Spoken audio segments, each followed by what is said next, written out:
咁啊，今日就喺布拉格嘅第3日。咁呢個繆斯林呢，就喺酒店旁邊嘅啫。而呢個繆斯林呢，係免費可以參觀嘅。咁裡面有啲咩呢？就係講世界大戰嘅歷史嚟嘅。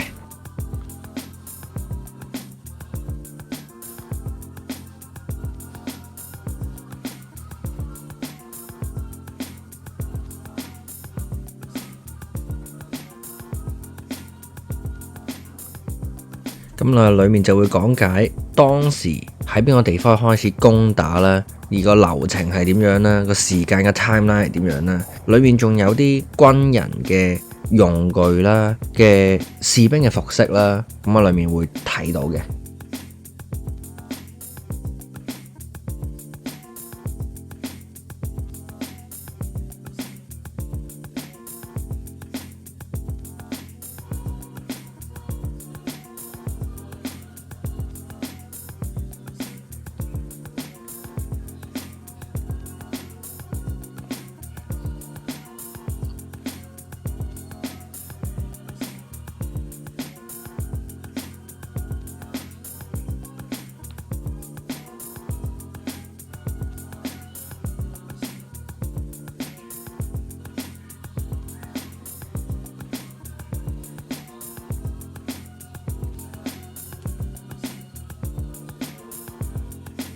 咁大家見到聖誕期間啲電車呢，特別靚嘅，如果夜晚嘅時候呢，着埋燈嘅時候更加靚。咁呢間餐廳呢，評分都好高嘅，都值得去試嘅，都見到好多人去排隊。咁我哋喺酒店嘅時候呢，食咗早餐嘅啦，咁啊所以呢，就冇試到。咁啊如果大家去到呢，可能會試到呢間嘅。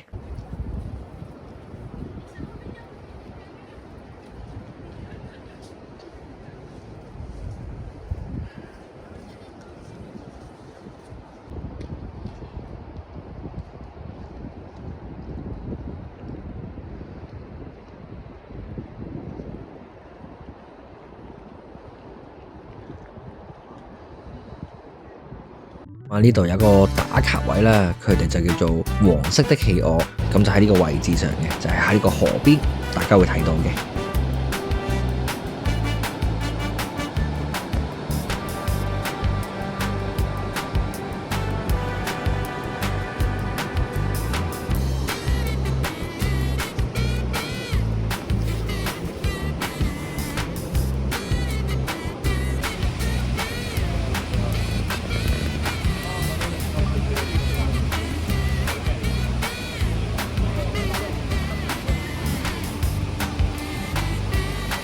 咁呢個位呢，就係捷克嘅練農場。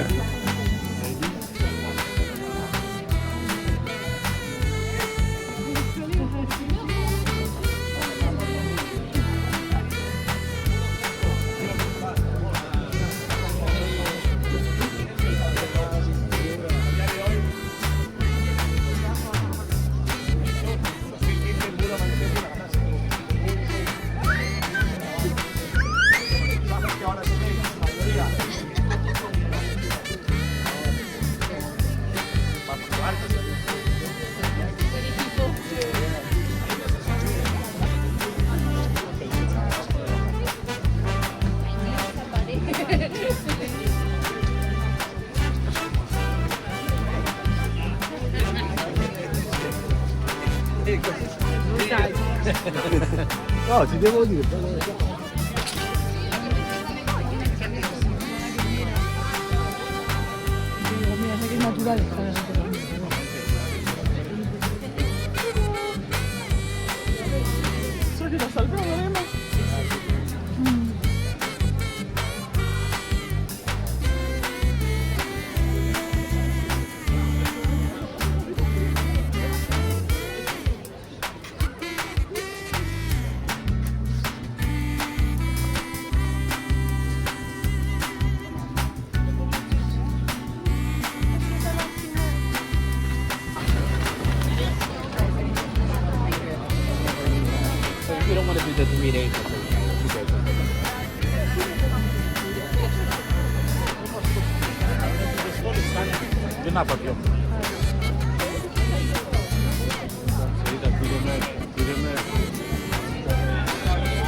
3 non l'ho preso, no.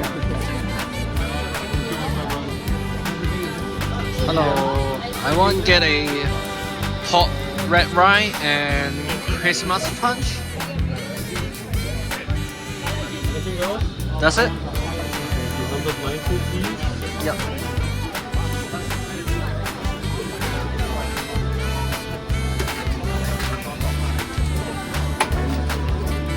Thank you. Thank you so much. Thank you so much. Have a great day. Bye bye.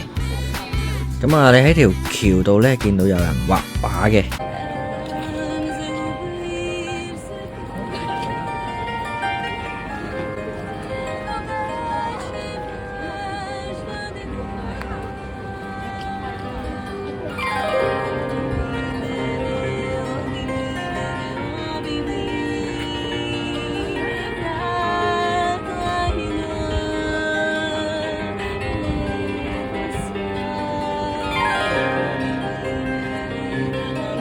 咁橋上面咧都好多一啲嘅雕像擺咗喺度嘅。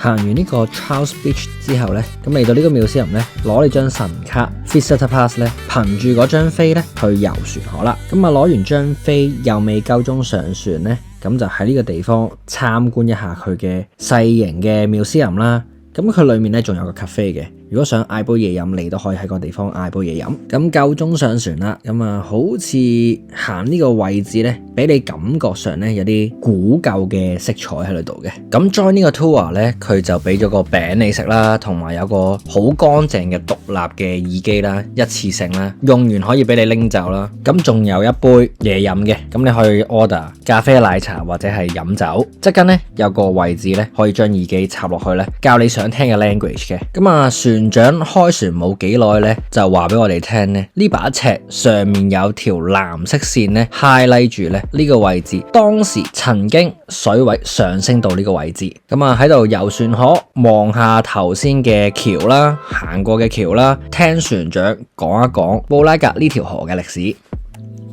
咁啊呢啲細船咧可以入到呢個窄巷啦，行翻到我哋頭先經過嘅連儂牆。咁我哋今次由下面望翻上面啦。咁啊遊船河大概咧係1個鐘度啦，咁啊之後就入翻去個 Museum 裏面嗰個 cafe， 咁啊飲一杯嘢啦，順便去埋個廁所，因為咧如果你直接去廁所咧又係要俾錢。既然係咁，我哋咧就嗌咗杯嘢飲，咁咧就可以有個 token 啦，咁我可以去廁所。喺街上面咧都見到一啲古董車、舊式嘅車喺馬路上行走嘅。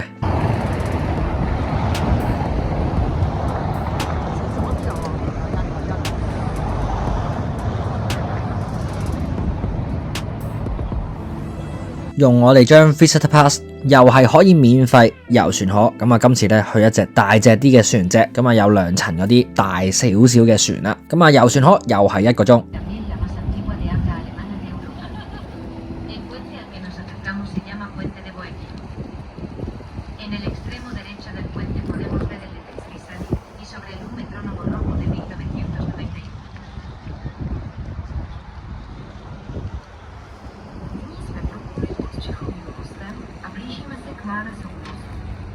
Na pravé straně můžeme vidět budovu bývalé občanské továrny. Současná budova pochází z roku 1840 a nachází se v ní restaurace. Budova vedle je Strakova akademie, sídlo vlády České republiky. Budova v neorenesančním stylu pochází z roku 1896 a původně sloužila jako kolej pro studenty ze šlechtických rodů. Pro vládní účely se budova užívá od roku 1918. Samostatného Československa. Přímo na kopci se nachází náměstí Pánov, který se byl přesunutý roku 1891 z jubilejní zemské výstavy na výstavišti Holešovice. Byla na kopci vedle ní se nazývá Kramářova a jedná se o sídlo premiéra České republiky. We have just passed under the Czech Bridge and are approaching the Monas Bridge. On the right, we can see the building of the former public swimming baths. The current building dates back to 1840 and houses a restaurant. The building next to it is the Straka Academy, seat of the Czech government. Built in the Neo-Renaissance style, the building dates back to 1896 and originally served as a dormitory for students of aristocratic families. The building has been used for government purposes since 1918, when the independent state of Czechoslovakia was created. Right at the top of the hill is the Havana Pavilion, which was relocated here in 1891 from the General Jubilee exhibition at the exhibition grounds in Holešovice. The villa on the hill next to it is known as the Kramarisch Villa. It is the residence of the Czech Prime Minister. Nun sind wir unter der Brücke, Czech-Brücke. Es wurde in 1896 im Neo-Renaissance-Stil als Wohnheim für Studenten aus Adelsfamilien erbaut. Staatlichen Zwecken dient das Gebäude seit 1980, seit der Gründung der unabhängigen Tschechoslowakei. Darüber, auf der Anhöhe, Death to mark the site where he was thrown from the bridge into the river after a dispute with King Wenceslaus IV. nun nähern wir uns der Karlsbrücke. Dies ist die älteste Brücke von Prag. Ihr Grundstein wurde im Jahr 1357 gelegt, und zwar am 9. Juli um 5:31 Uhr morgens. Auf der linken Seite in Fahrtrichtung die Karlsbrücke besitzt 16 Pfeiler. Aus 15 von ihnen stehen je 2 Statuen.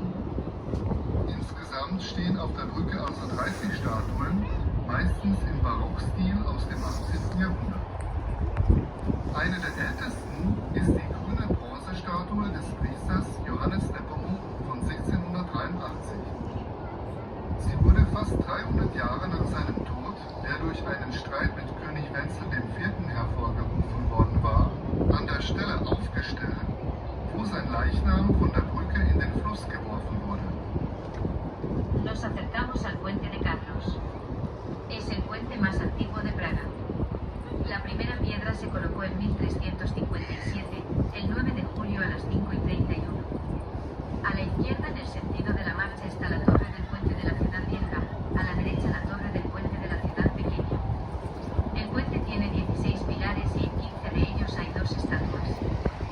Una de las más antiguas es una estatua de bronce verde del sacerdote San Juan en Bucero de 1683, que fue erigida casi 300 años después del aniversario de su muerte tras una disputa con el rey Wenceslao IV, cuando su cadáver fue arrojado desde el puente al río. Nyní se nacházíme prostům před staroměstským jezerem. Zařízení uprostřed jezu slouží jako překlánění. Ve směru hodinových ručiček můžete mít ve směru od Karlova mostu vidět několik významných budov. Na levé straně se nachází staroměstská. 本身咧，我哋想試下呢個啤酒浸浴嘅。今次嚟到嘅時候呢 walk in 咧佢就話冇位啦。咁其實原來呢，咁好多遊客嚟到都想試下佢哋當地呢一個咁特別嘅文化啦，一路浸住浴，一路飲酒。如果去布拉格嘅朋友想試啤酒浸浴嘅話呢，記得 book 咗位先啦。咁估唔到食呢一間韓國餐廳有個 corner 位呢，佢係賣小精品嘅。咁佢有一個好細嘅圍棋嘅棋盤，咁啊嗌咗個綠茶啦，咁啊有個前菜，咁呢個 pancake 嘅份量呢，就細份咗啲嘅。咁呢個 kimchi fried rice 側根就有啲芝士啊、粟米啊 ，on top 上面煎多隻蛋咁樣嘅，咁做得幾精緻。咁啊嗌咗韓式炸雞翼啦，咁啊嗌咗個 set， 咁有個牛嘅湯啦，咁啊佢側根配個白飯，咁呢個生嘅牛肉飯，咁啊最後有個綠茶紅豆加個 mochi 做一個甜品，咁係個 set 2箍埋嘅。